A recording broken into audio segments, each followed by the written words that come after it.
국민의힘 비상대책위원장으로서 처음 인사드립니다. 반갑습니다. 한동훈입니다.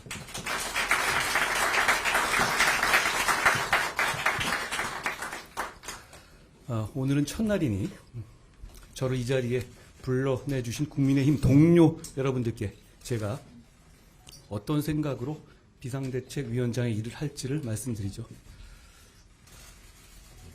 어릴 때 곤란하고 싫었던 게 너 나중에 뭐가 되고 싶으냐? 장래의 희망이 뭐냐라는 학기 초마다 반복되던 질문이었습니다. 저는 근데 정말 뭐가 되고 싶은 게 없었거든요. 대신 하고 싶은 게 참 많았습니다. 좋은 나라 만드는데, 동료 시민들의 삶을 좋게 만드는데 도움이 되는 삶을 살고 싶었습니다. 지금까지 그 마음으로 살았고, 그리고 지금 이 자리에선 더욱 그 마음입니다. 중대 범죄가 법에 따라 처벌받는 걸 막는 게 지상 목표인 다수당이 더욱 폭주하면서 이 나라의 현재와 미래를 망치는 것을 막아야 합니다. 그런 당을 숙주 삼아 수십 년간 386이 486, 586, 686 되도록 썼던 영수증 또 내밀며 대대손손 국민들 위에 군림하고 가르치려 드는 운동권 특권 정치를 청산해야 합니다. 이재명 대표의 민주당이 운동권 특권 세력과 개딸 전체주의 세력과 결탁해서 자기가 살기 위해서 나라 망치는 것 막아야 합니다. 정말 그런 세상에 와서 동료 시민들이 고통받는 거 두고 보실 겁니까? 그건 미래와 동료 시민에 대한 책임감을 저버리는 일입니다. 우리가 반드시 이겨야 할 눈앞에 닥친 명분은 선명합니다.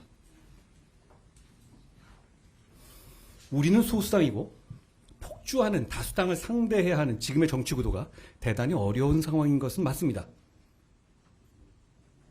만주벌판의 독립운동가들은, 다부동 전투, 인천 상륙작전, 연평 해전의 영웅들은, 백사장 위에 조선소를 지었던 산업화의 선각자들은, 전국의 광장에서 민주화를 열망했던 학생들과 넥타이 부대들은 어려운 상황이라는 걸 알고도 물러서지 않았고, 그래서 대한민국의 불멸의 역사가 되셨습니다.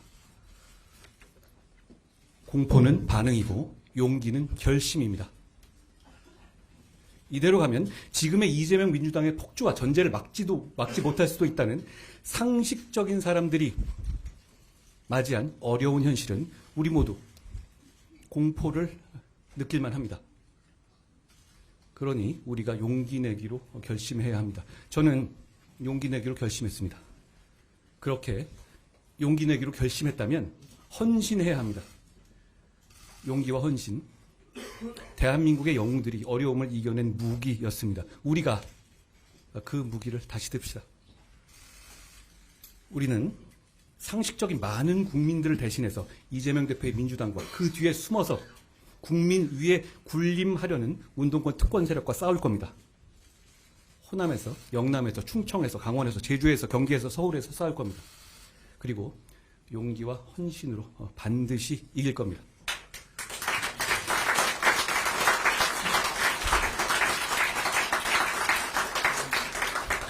저는 정교하고 박력 있는 리더십이 국민의 이해와 지지를 만날 때 나라가 발전하고 국민의 삶이 좋아진다는 확신을 가지고 있습니다. 이재명 대표와 개딸 전체주의, 운동권 특권 세력의 폭주를 막는다는 것은 우리가 이겨야만 하는 절박한 이유이긴 하지만 그것만이 우리가 이겨야 할 우리 정치와 리더십의 목표일 수는 없습니다. 산업화와 민주화를 동시에 이루어낸 위대한 대한민국과 동료 시민들은 그것보다 훨씬 더 나은 정치를 가질 자격이 있는 분들이기 때문입니다. 인구 재앙이라는 정해진 미래에 대비한 정교한 정책, 범죄와 재난으로부터 시민을 든든하게 보호하는 정책, 진영과 무관하게 서민과 약자를 돕는 정책, 안보, 경제, 기술이 융합하는 시대에 과학기술과 산업혁신을 가속화하는 정책, 자본시장이 민간의 자율과 창의, 경제 발전을 견인하게 하면서도 투자자 보호에도 빈틈없는 정책, 넓고 깊은 한미 공조 등 세계 질서 속에서 국익을 지키는 정책, 명분과 실리를 모두 갖는 원칙 있는 대북 정책, 기후변화에 대한 균형 있는 대응 정책, 청년의 삶을 청년의 입장에서 나아지게 하는 정책, 어르신들을 공경하는 정책, 지역 경제를 부양하는 정책, 우리 모두의 생활 편의를 개선하는 정책 등을 국민들께 보여드려야 합니다. 우리는 지금 비록 소수당이지만 대선에서 기적적으로 승리해서 대통령을 보유한 정책의 집행을 맡은 정부 여당입니다. 정부 여당인 우리의 정책은 곧 실천이지만 야당인 민주당의 정책은 실천이 보장되지 않는 약속일 뿐입니다. 그거 굉장히 큰 차이입니다. 그 차이를 10분 이용합시다. 정교하고 박력 있게 준비된 정책을 국민들께 설명드리고 즉각 실천해야 합니다. 그것이 대선에서 국민들이 우리를 뽑아주신 이유입니다. 상대가 당대표가 일주일에 3번, 4번씩 중대 범죄로 형사 재판받는 초현실적인 민주당인데도 왜 우리 국민의힘이 압도하지 못하는지 함께 냉정하게 반성합시다. 국민의힘이 정말 잘해왔고 잘하고 있는데도 억울하게 뒤지고 있는 거 그거 아닙니다. 우리 이제 무기력 속에 안주하지 맙시다. 계산하고 몸살이지 맙시다. 국민들께서 합리적인 비판하시면 미루지 말고 그때그때 바로바로 반응하고 바꿉시다. 이제 정말 달라질 거라 약속드리고 바로바로 보여드립시다.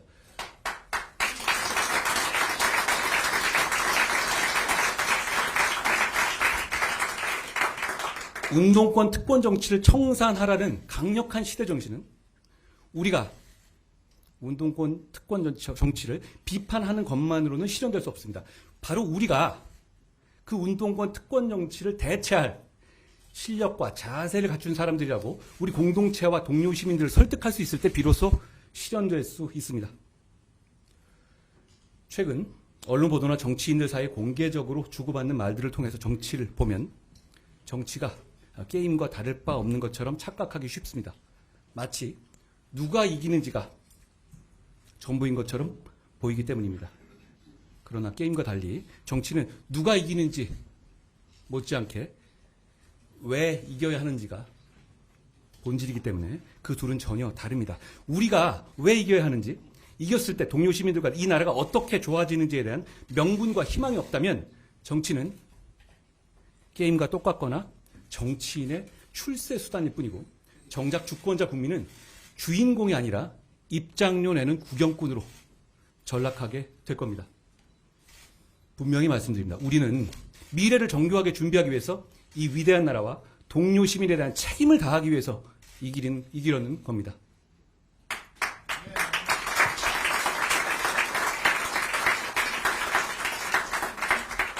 정치인은 국민의 공복이지 국민 그 자체가 아닙니다.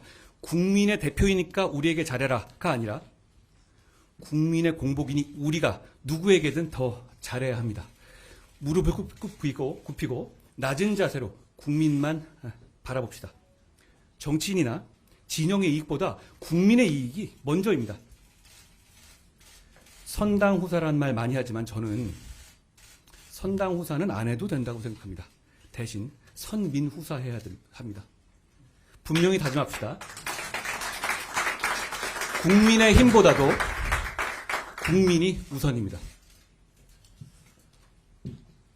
오늘 국민의힘의 비상대책위원장으로서 정치를 시작하면서 저부터 선민후사를 실천하겠습니다. 어려운 상황에서 미래와 동료 시민에 대한 강한 책임감을 느끼기 때문입니다. 저는 지역구에 출마하지 않겠습니다. 비례로도 출마하지 않겠습니다. 오직 동료 시민과 이 나라의 미래만 생각하면서 승리를 위해서 용기 있게 헌신하겠습니다. 저는 승리를 위해서 뭐든 다 하겠지만 제가 그 승리의 과실을 가져가지는 않겠습니다.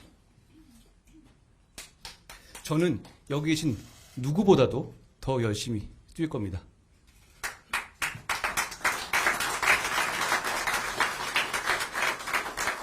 대한민국의 헌법은 자유민주주의를 기본으로 하고 우리 국민의힘은 바로 그 자유민주주의 정당입니다. 자유민주주의 국가는 절차적 민주주의를 지키면서 공정한 경쟁을 보장하고 경쟁의 문턱은 낮춰서 경쟁에 참여하는 것을 권장해야 합니다. 그 과정에서 차별 없이 경쟁의 룰이 지켜질 거라는 확고한 믿음을 드려야 합니다. 동시에 경쟁에서 이기지 못하는 사람들, 경쟁에 나서고 싶지 않은 사람들도 인간다운 삶을 살 수 있도록 철저하게 보장해야 합니다.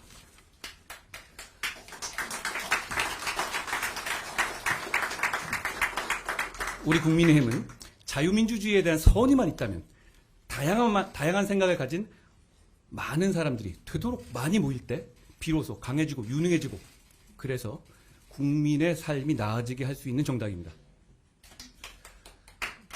국민의힘은 다양한 생각을 가진 국민께 헌신할 신뢰할 수 있는 실력 있는 분들을 국민들께서 선택하실 수 있게 하겠습니다.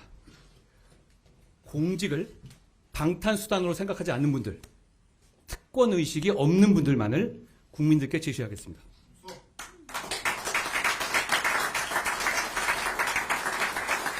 우선 우리 당은 국회의원 불체포 특권을 포기하기로 약속하시는 분들만을 공천할 것이고 그럴 일은 없겠지만 나중에 약속을 어기는 분들은 즉시 출당 등 강력히 조치하겠습니다. 우리는 이재명 대표의 민주당과 달라야 하지 않겠습니까?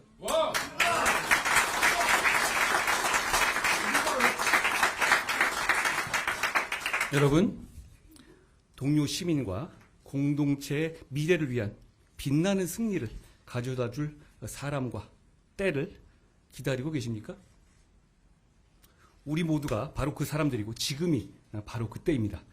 함께 가면 길이 됩니다. 우리 한번 같이 가봅시다. 고맙습니다.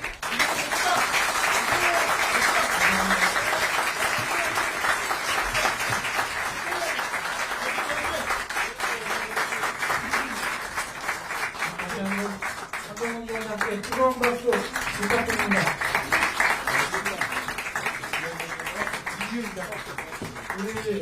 우리 언론인 여러분들의 질문을 몇 가지 받도록 하겠습니다. 현장 여건이라 제가 지명함을 양해해 주시기 바랍니다. 우선 MBN의 이주윤 기자님. 안녕하십니까. MBN 이주윤 기자입니다. 어디 계시죠? 요즘에 안녕하세요. 예. 어디 계신지 모르겠네요. 카메라 뒤에 있는 거. 예, 말씀하십시오. 보입니다. 예. 네, 우선 취임 진심으로 축하드립니다. 고맙습니다. 공교롭게도 오늘 취임하신 다음 날 이준석 대표가 내일 탈당 선언을 예고했는데요. 이 전 대표에게 탈당 만료 연락을 취하시거나 따로 만나실 계획은 없으신지 궁금하고요. 만약 없으시다면 이 전 대표 탈당이 국민의힘에 큰 영향을 미치지 않을 거라고 보시는지도 궁금합니다. 제가 연설에서도 말씀하셨다시피 우리 당은 자유민주주의 정당이고 다양한 생각을 가진 많은 분들이 모일수록 강해집니다. 그러니까 저는 앞으로 취임하게 되면 다양한 생각을 가진 많은 분들을 진영과 상관없이 만나고 경청할 겁니다. 제가 얼마 전에 경험 부족한 거 관련해가지고 경험이 안 중요한 것처럼 말씀드렸는데 그런 건 아니고 경험 중요합니다. 이 중요한 가치이기 때문에 제가 경청하면서 잘 해나갈 겁니다. 그렇지만 지금 단계에서 어떤 특정한 분들을 전제로 해가지고 어떤 계획을 갖고 있지는 않습니다. 예, 다음은 우리 채널A의 이현재 기자님 질문 받도록 하겠습니다. 네, 어디 계십니까? 안녕하십니까. 채널A 안녕하세요. 안 보이네요. 보입니다. 네. 안녕하세요. 지금 이제 새로 비대위원장이 되셨으니까 지금 지도부는 자진 해산이 되는 것인데 혹시 지금 당직을 맡고 계신 분들을 그대로 유지를 시키실 건지 아니면은 위원장님께서 이제 새로 다 인선을 하실 것인지 지금 당내에서는 정치를 하지 않으셨던 위원장님이시기 때문에 당직을 다 바꾸게 되면 이런 게 좀 경험 부족이나 이런 게 드러나지 않을까라는 우려도 있는 것 같은데요. 여기에 대해서 입장을 좀 말씀해 주세요. 저에게는 앞에 계신 윤재욱 대표가 계시고요. 대표님과 충분히 상의하면서 우리 당이 저는 여기서 뭔가 보여주기 위한 그런 일을 하러 온 게 아닙니다. 저는 국민을 위해서, 나라를 위해서, 동료 시민을 위해서 승리하는 당을 만들기 온 겁니다. 그것을 위해서 가장 좋은 방안을 함께 논의할 겁니다. 이렇게 좋은 분들이 많은데 왜 논의하지 않겠습니까? 지금 제가 이렇게 휴일 지나면서 마음 급하신 분들은 많을 것 같은데 사실 저는 마음 별로 안 급합니다.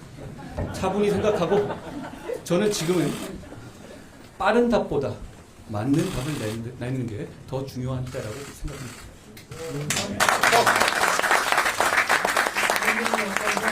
하나로 여기 있어서 취재기자분들이 잘 안 보이시는 상황입니다.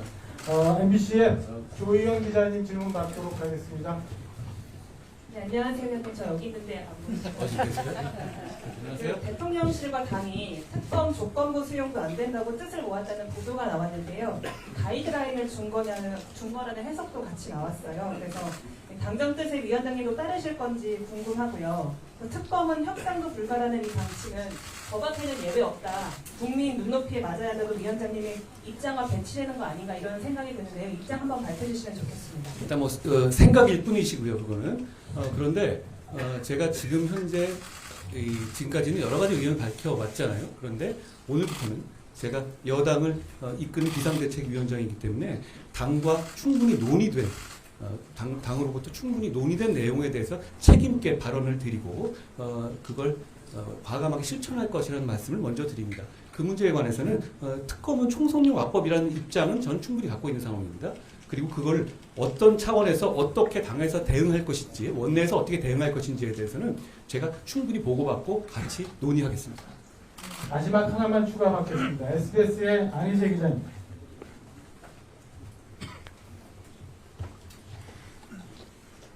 네, 안녕하십니까. SBS 안희재 기자라고 합니다. 잘 보이네요. 네, 안녕하세요. 오늘 연설에서 당정 관계에 대한 언급이 없었던 것 같은데요. 그 위원장님께서 생각하시는 수직적 당정 관계란 무엇이라고 보시는지, 지금까지 당의 모습을 볼 때 타파해야 할 부분은 어떤 거라고 보시는지 궁금합니다. 이건 제가 아직 섣부른 생각일 수 있지만 말씀드리겠습니다. 대통령과 여당, 여당과 대통령, 여당과 정부는 헌법과 법률의 범위 내에서 각자 할 일을 하는, 국민을 위해서 할 일을 하는 그런 기관입니다. 거기에 수직적이니 수평적이냐는 얘기 나올 부분이 아닌 거죠. 각자 상호 협력하는 동반자 관계라고 하는 것이 옳겠습니다. 대통령은 여당이 있기 때문에 정책적인 설명을 더 잘할 수 있는 것이고요. 여당이 사랑받아야 대통령이 더 힘을 갖게 되겠죠. 여당은 비록 우리가 소수당이지만 대통령을 보유하기 때문에 정책적인 실천력을 갖습니다. 서로 보완하고 동반자적인 관계이지 누가 누구를 누르고 막고 이런 식의 사극에나 나올 법한 궁중암투는 지금 이 관계에서는 끼어들 자리가 없습니다. 우리는 우리의 할 일을 하면 되는 것이고 대통령은 대통령의 할 일을 하면 되는 것입니다. 저는 그렇게 일하겠습니다.